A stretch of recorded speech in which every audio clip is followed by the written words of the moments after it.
সেই স্থান পরিত্যাগ করে ছুটতে লাগলো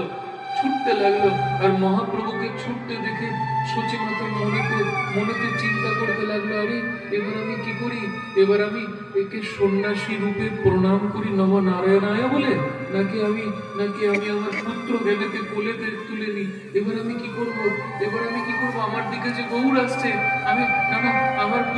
আমার পুত্র তো এখন নেই, এখন তো সন্ন্যাসী হয়ে গিয়েছে, তবে ওকে প্রণাম করাই শ্রেষ্ঠ হবে। যখন সচিমাতার দিকে মহাপ্রভু আসছে, সচিমাতা প্রণামের মুদ্রা ধারণ করেছে, মহাপ্রভু মা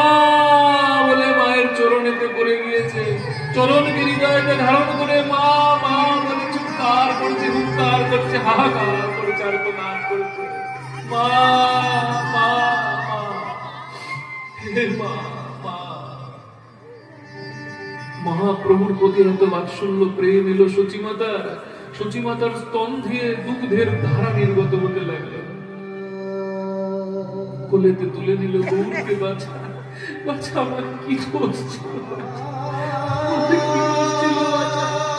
আমাকে ছেড়ে তুই কোথায় চলে গেলি, এই কি রূপ বানালি,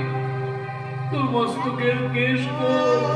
তোর এই মুন্ডিত মস্তক, এই শিখা সূত্রহীন আমি দেখতে পাচ্ছি না যে তোকে, বাছা তুই কি করলি, তুই কি করলি, তুই কি করে ফেললি, তুই ওর গলাটা টিপে আমাকে মেরে দিতে পারলি না, তোর এই রূপ নিয়ে আমি যে মরতেও পারবো না, আমার আত্মা ঘুরে বেড়াবে, এই রূপ নিয়ে আমি মরতেও পারবো না। হে অদ্বৈত আচার্য, হে শ্রীবাস পণ্ডিত, তোমরা শোনো, তোমরা আমার ঘরটাতে আগুন লাগিয়ে দিও, নাহলে আমার আত্মা গৌর গৌর বলে ওই ঘরের মধ্যে ঘুরে বেড়াবে, খুঁজে বেড়াবে নদিয়া বিহারীকে নদিয়াতে। তুই কি করলি গৌর,